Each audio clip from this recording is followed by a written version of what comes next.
عزیز طلبہ و طالبات، بسم اللہ الرحمن الرحیم، السلام علیکم۔ میں بحریہ کالج کی اردو کی معلمہ ہوں۔ آج میں آپ کو جماعت نحو کے نصاب میں شامل حصہ قواعد کے ایک ایسے حصے سے متعارف کرواؤں گی جس سے متعارف کرانا آپ کے لیے ضروری ہے تاکہ طلبہ کو علمی، ادبی اور مجلسی تقریبات کی کارروائی لکھنے کی عملی تربیت حاصل ہو جائے، یعنی رودات نویسی۔ ہم ہر روز اپنے ارد گرد انگنت واقعات کا مشاہدہ کرتے ہیں۔ ان واقعات کی بلا تبصرہ اور جامع کارروائی کو ہم لکھنا بھی چاہتے ہیں، تو جو لکھا جاتا ہے اسے کہتے ہیں رودات نویسی۔ اب رودات کیا ہے؟ رودات فارسی زبان کا لفظ ہے جس کے لغوی معنی کیفیت، حالت یا عدالت کی کارروائی ہے۔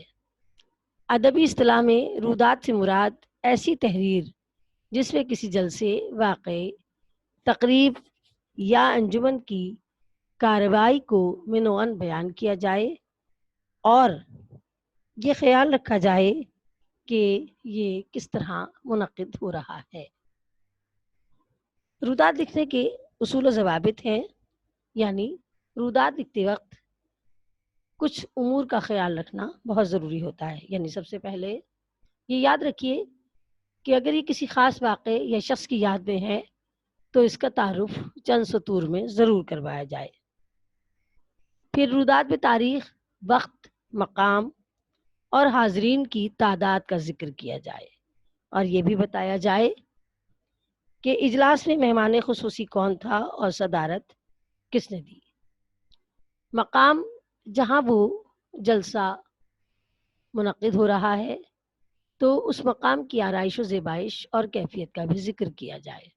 آپ نے دیکھا ہوگا کہ جب جلسہ تقسیم انعامات ہوتا ہے، پرائز ڈسٹریبیوشن، تو ہم اس کو کسی اور انداز میں سجاتے ہیں۔ سیرت النبی صلی اللہ علیہ وسلم کا جلسہ ہوتا ہے تو اسکول کی آرائش و زیبائش کسی اور انداز میں ہوتی ہے۔ اس کے بعد آپ نے رودات لکھتے وقت یہ خیال رکھنا ہے کہ اپنے آپ کو غیر جانبدار مبصر کا درجہ دیجیے، یعنی آپ کا ذاتی کوئی فائدہ اس میں نہیں، آپ کی ذاتی کوئی رائے یا ذاتی تاثرات بیان کرنے سے پرہیز کیجیے۔ مہمان خصوصی اور بعض اہم شخصیات کی تقاریر کے چند اہم نکات بیان کی جائیں۔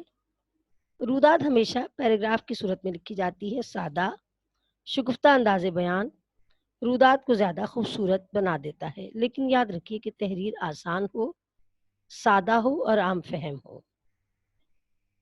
مقررین اور شعراء یا صدر جلسہ کے حفظ مراتب کا خیال رکھا جائے، یعنی جس کا جو مرتبہ ہے اسے اسی انداز میں تحریر کیا جائے، غیر حقیقی اور مصنوعی انداز پیش نہ کیا جائے۔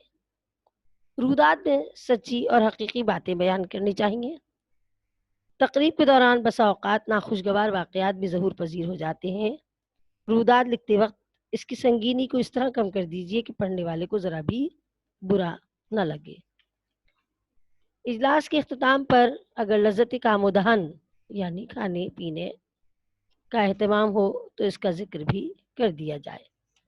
آپ جانتے ہیں کہ ہماری عام زندگی میں بے شمار ایسے موقع آتے ہیں کہ جن کی ہم تفصیل دوسروں کو سنانا چاہتے ہیں، جیسے کہ سیرت النبی صلی اللہ علیہ وسلم کا جلسہ، یوم اقبال کے موقع پر منعقدہ تقریب کی رودات، جلسہ تقسیم انعامات کی رودات، یوم دفاع پاکستان کا جلسہ، اس کی رودات، یا نعتیہ مشاعرے کی رودات وغیرہ۔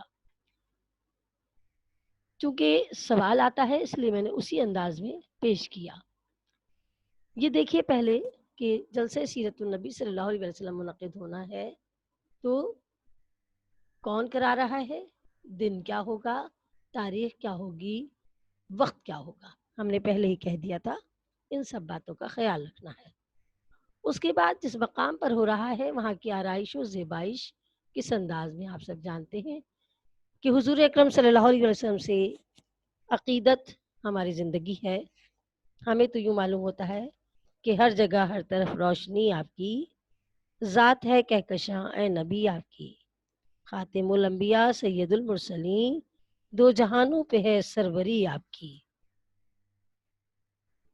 جلسے میں جو حاضرین موجود ہوں یا مہمان خصوصی ہوں، ان کے انداز بیاں، لب و لہجے اور مواد کے چھوٹے چھوٹے ٹکڑوں کو مختلف انداز میں ضرور تحریر کرنا چاہیے، یا بیچ میں کوئی اگر شعر پڑھا گیا ہے اسے بیان کیجیے، یا بیچ میں تقریر کا کوئی ایک حصہ تحریر کیجیے کہ عالم ہے ایک محیط تو مرکز حضور ہے، خاتم ہے کائنات تو اس کے نگی ہیں آپ، دیکھو جدھر ہے انجمن آرا ادھر حضور، ڈالو جہاں نگاہ نمایاں وہی ہیں آپ۔ یعنی اب آپ نے یہ خیال رکھنا ہے کہ اجلاس میں حصہ لینے والے مقررین کے خیالات کو اختصار سے بھی بیان کریں گے، ہو سکے تو ان کی تقریروں کے اہم نکات اور اہم اشعار بھی بیان کر دیے جائیں۔ آپ نے بھی اپنے اسکول میں سیرت النبی صلی اللہ علیہ وسلم کا جلسہ منعقد ہوتے دیکھا ہوگا، اپنے کاپی پر اس کی رودات تحریر کیجیے، خیال رکھیے گا کہ جب آپ لکھ رہے ہوں تو جو میں نے آپ کو اصول و ضوابط بتائے ہیں وہ تحریر کریں۔ صدر جلسہ کا اگر نام آپ کو معلوم ہو تو ضرور لکھیے۔ اس کے بعد اس کی ترتیب کہ پروگرام کا آغاز تلاوت قرآن پاک سے ہوا، حافظ محمد حنان اطہر نے اپنی مسحور کن آواز میں قرآن حکیم کی تلاوت کی، بعد ازاں ملک کے مایہ ناز نعت خواں جناب حفیظ صاحب نے سرور کائنات صلی اللہ علیہ وسلم کے حضور میں ہدیہ نعت پیش کیا۔ اس کے بعد طلبہ و طالبات یکے بعد دیگرے آتے رہے اور حضور اکرم صلی اللہ علیہ وسلم کی شان میں نعت پیش کرتے رہے۔ امید ہے آپ کو رودات لکھنے کے طریقے معلوم ہو گئے ہوں گے۔ اپنے گھر میں رہیے، اپنا اور اپنے والدین کا خیال رکھیے۔ اللہ حافظ۔